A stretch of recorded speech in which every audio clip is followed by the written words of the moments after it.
Well, good morning, everybody. I want to start by thanking my colleagues who have been leading this effort with me from the beginning, Senator Grassley, Senator Ernst, Senator Blumenthal, who have been steadfast partners and the real champions behind the Military Justice Improvement and Increasing Prevention Act. Senator Grassley, in particular, has been at this for nearly a decade with me. From the beginning. Senator Blumenthal has been a true leader in this struggle, never letting go of this issue. And Senator Ernst's perspective and voice as both a former commander, the only Republican female former commander in the Senate, as well as a sexual assault survivor, gives her not only unique authority on this issue, but has been extraordinarily helpful in not only improving and updating the bill, but building support over the last year. This year's NDAA contains many important provisions that will help us modernize our armed services and support our service members who give so much to this country. And it's a product of hard work that was done in a bipartisan manner. I want to particularly acknowledge the good work done by the members on this stage to ensure that provisions on prevention and provisions to help survivors of sexual assault be included in this year's NDAA. It includes Senator Ernst's provision to improve the physical security on bases, something that was sorely lacking and much needed. And it includes a provision we fought to allow survivors to call the Safe Helpline to report crimes so they do not have to do so in person. While there's no doubt that those are important advances, this bill does not reform the military justice system in a way that will truly help survivors get justice. It does not remove serious crimes out of the chain of command, which is the only way to create the professional, unbiased system that we've been advocating for, that survivors, veterans organizations, constitutional experts, and the IRC, the Independent Review Commission, have called for. To quote Secretary Austin's own panel, the DOD's Office of the Special Victim Prosecutor structure must be seen as independent of the chains of command of the victim and the accused all the way through the secretaries of the military departments. Anything less will likely be seen as compromising what is designed to be an independent part of the military justice process. But under this NDAA, the commander remains the convening authority, a central role to the military justice system. Every single court-martial will still begin with the words, "This court-martial was convened by order of the commander." Commanders can still pick the jury, select the witnesses, grant or deny witness immunity requests, order depositions, and approve the hiring of expert witnesses and consultants. And they can also continue to allow service members accused of crimes the option of separation from service instead of facing court-martial, a total denial of justice. When the commander is so deeply involved in a case, there's no independence for the prosecutor, and there's no perception of independence for the accused or the accuser. Dividing these responsibilities further between the commander and the prosecutor will add layers of bureaucracy, slowing the process down and making it longer for survivors to seek justice and to see justice. These reforms also fail to draw a bright line at all serious non-military crimes.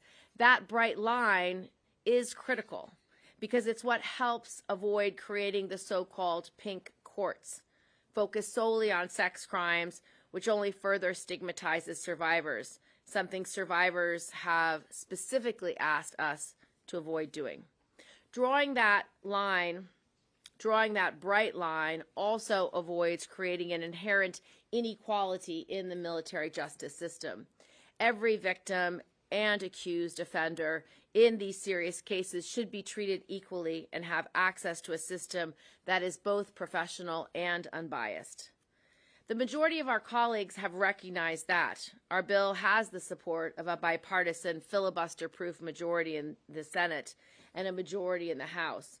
But the will of those members was ignored in the NDAA where committee leaders stripped out reforms from the bill behind closed doors, despite assurances that they would follow regular order. A problem as serious as this one deserves serious consideration. Every member should be able to cast their vote on this bill.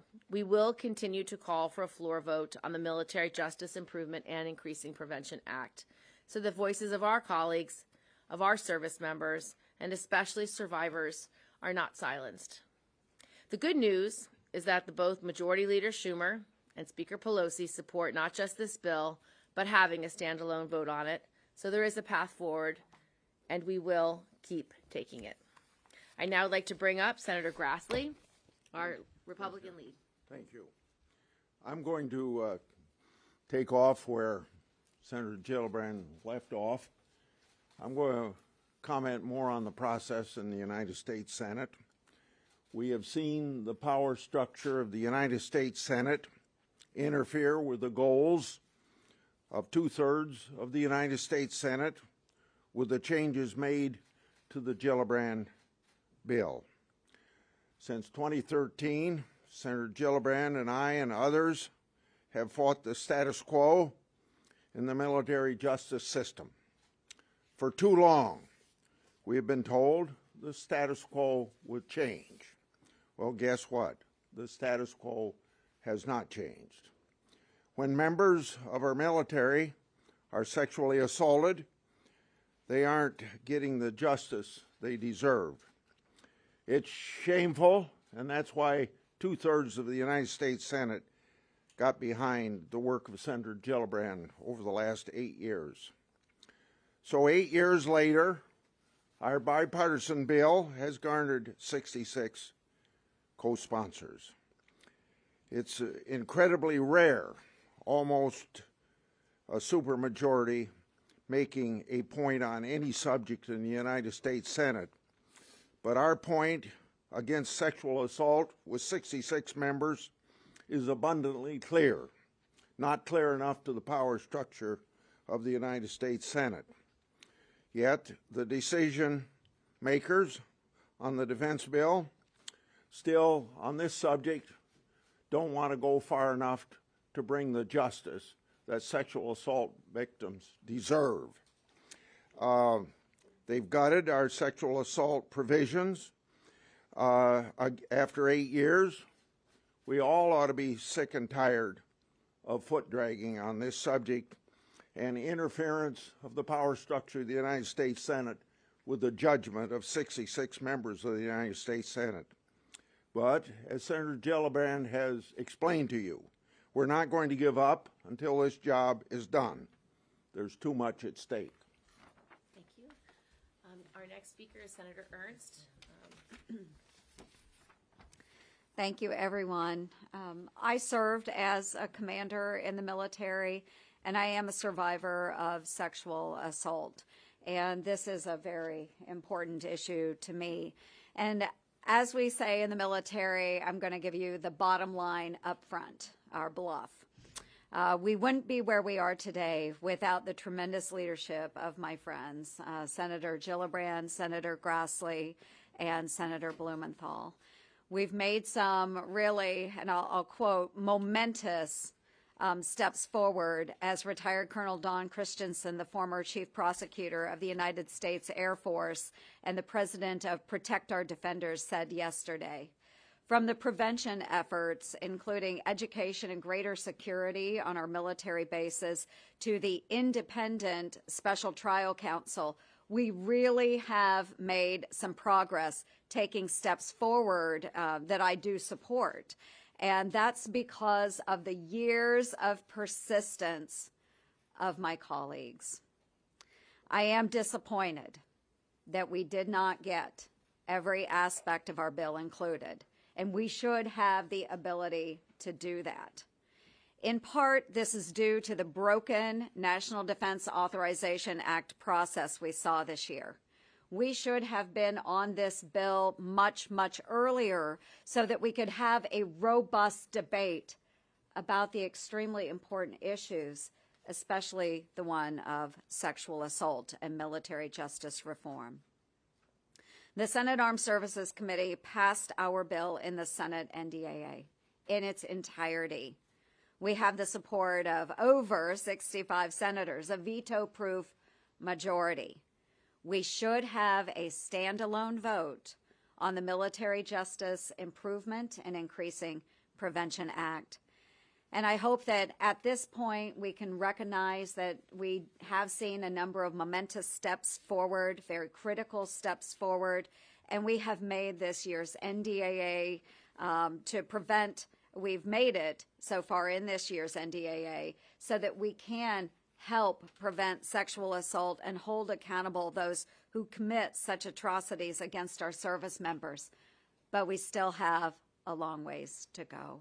So I am so grateful, Senators Gillibrand and especially Senators Grassley and Blumenthal as well for their great leadership. Again, I want to stress that over and over. The commitment that they have had through the years and making sure we get this over the finish line is laudable and it's commendable. So we've made a lot of progress. Probably some of the most important progress, most momentous progress that we have seen ever in our history of the Uniform Code of Military Justice. But we still have a number of steps to go, and we'll continue that fight. Thank you. Senator Blumenthal. Thanks. Senator Ernst is absolutely right. This measure represents a lot of progress. I think back to the earliest days, 10 years ago, when I was involved with Senator Gillibrand, and there was an implacable wall of opposition to taking sexual assault out of the chain of command. And she was relentless and tireless. And this measure alone constitutes progress, but it's nowhere near enough. And that's why we need a standalone vote. As a former prosecutor, this system makes no sense. Crimes related to sexual assault are left in the chain of command. So prosecuting a lesser crime for sexual assault is impossible here in the same consistent way as would prevail in the civilian system. For someone who's been a prosecutor, it makes no sense. For a military commander focused on military readiness, it makes no sense. Look at the burden that is left with the commander. This is the NDAA, a list of time-consuming and burdensome tasks that remain with the commander under the NDAA, as opposed to our act that makes it much more expeditious, less costly, and burdensome and time-consuming. Military commanders, I think, will ask for a better system, and we're going to give it to them. We need a standalone vote, and we need to continue the job, get it done, and make sure that our military as well as our justice system are well served. Senator Grassley has a pre-existing commitment, so we'll answer questions if you have any. All right. All three of you. Are you going to vote for the NDAA today?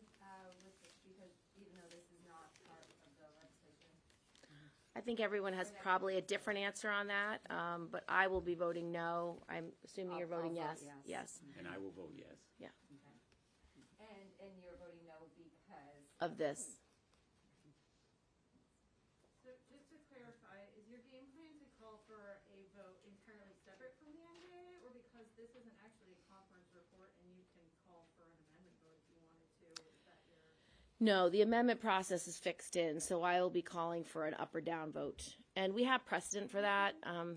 When we repealed Don't Ask, Don't Tell, there was opposition by members to vote with it in the NDAA, so they separated it out, and it was ultimately repealed in an individual up or down vote. So we have precedent for taking especially issues of significance out of the NDA and doing it separately.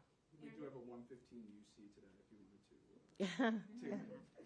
to. which will be objected to. If you get that up or down vote, would it like supersede what's Yes. in the NDA, or would it like work with like how you were talking Well, so everything in the NDA is fine.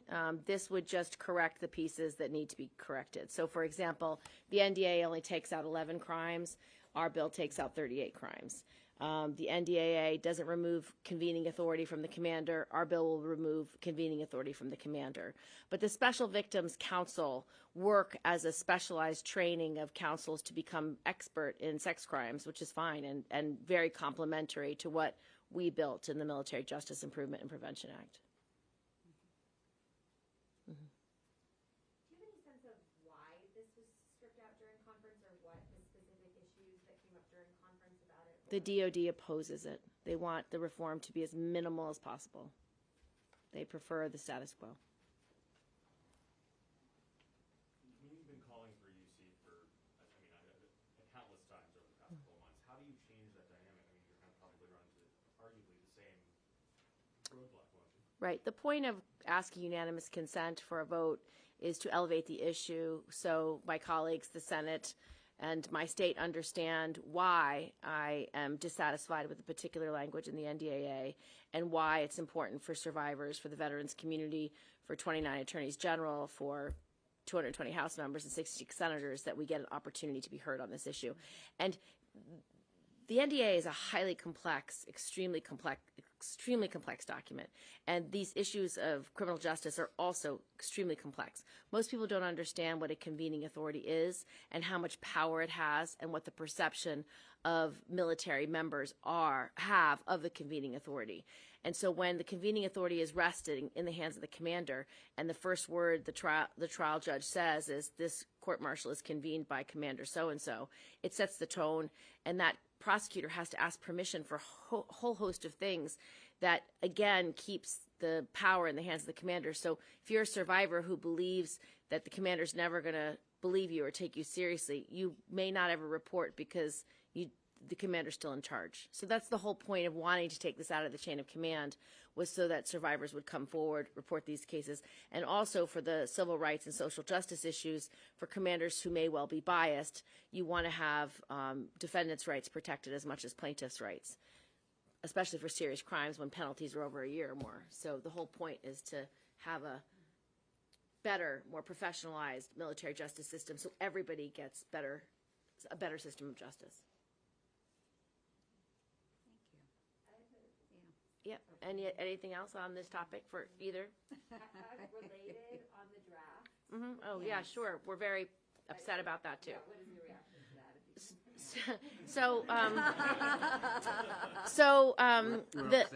that? We're upset. Yes. So the purpose of what's it called? Selective service. The purpose of selective service is so that in a time of national emergency, that people who are needed can be called up immediately to help the American people be safe and secure under any national emergency. And to say only men are needed in that moment of a national emergency is outrageous and obscene. And standing next to a former military commander, it's exceedingly outrageous. And so women and men should be required to file for selective service when they turn 18, so that, God forbid, there's a national emergency, all able-bodied individuals are called up to help at that moment. And it's a slap in the face to every service member who is female, who has put their life on the line for this country, because it's a backhanded way of saying your service isn't necessary. We don't expect to have a draft in this country ever. We want to have an all-volunteer force. But what the selective service means is an ability to be called up at a time of grave need. And you should speak to this. Come to the microphone. I would say ditto to that, and I am in support of women being required to register for selective service. We have fought so long and hard to be treated as equals when it comes to the combat arms. And roughly 6 years or so ago, combat arms were open to females. As long as you meet the standard required by that branch of service, you should be allowed to participate. Because we are asking for equal opportunity within the military structure, we also should expect that of our young women across the United States. And God forbid that we ever have a draft again. We hope that never, ever happens. I want to continue to see a strong all-volunteer force, but to think that we would only send women picked by the draft to the front lines to fight in infantry units. I think that's what a lot of America thinks of when they think about the draft. But I know full well that a woman could certainly, although she could choose to serve in the infantry if she met the standard, she could also choose to serve in a cyber unit where she is sitting behind lines where she's safe, but certainly working to disrupt the enemy. All of these jobs are important. And she might be a pilot. She might be a do, doctor. She might be yes. The military has every She job could be under the sun. And She so, could be a truck driver. Yeah, she could be doing supply chain, which Joni's an expert on. But yeah, so we're disappointed. And we need more of We're all those disappointed. skills. We need more of them. But let me make a larger point Yeah, about please do. about the process. You know, these two provisions are among quite a number that have just disappeared after we voted for them. And it wasn't just kind of a snap judgment. We actually, on the Armed Services Committee, we sit for days, literally full days, behind closed doors, deliberating, debating all of these provisions. The justice provisions of the NDAA are the result of lengthy and elaborate conversation, debate within our committee. And hearings. Multiple and hearings. over many years. So the question really is, what happened? What happened to the democratic process here? And for me, it emphasizes the importance of the vote we take at the beginning of every armed services markup. We close the doors. Now, I have voted consistently to keep those doors open.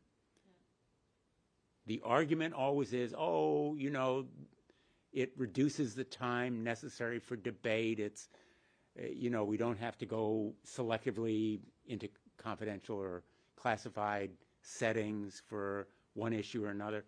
But here's the result, that the American people aren't seeing the deliberative process. And so I think there's a need for more transparency so the American people understand the reasons why we wanted these provisions in the bill and why the vote was overwhelmingly bipartisan in favor of them. This is not a partisan issue, as you gathered here.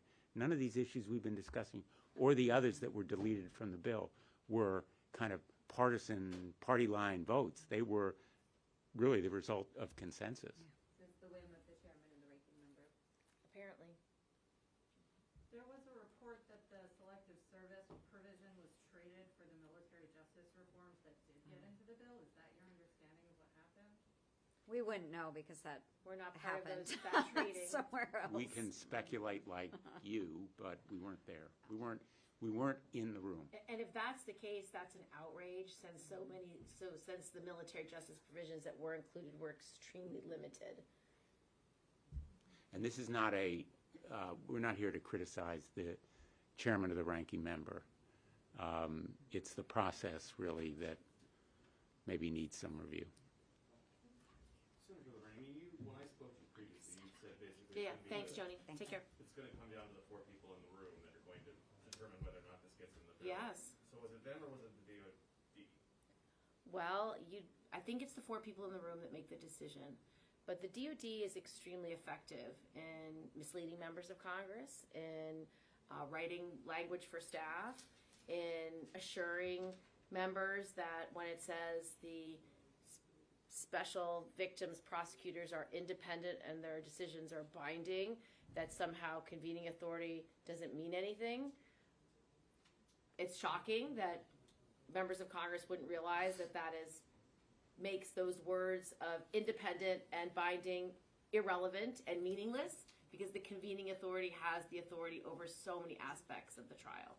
So I don't know who's responsible, but I know that the 4 corners of the conference committee have the ultimate authority and decision-making power. And whether they were misled or don't fully understand it or just intentionally don't like these reforms, those are questions you have to ask them. Thank you. Thank you, everybody.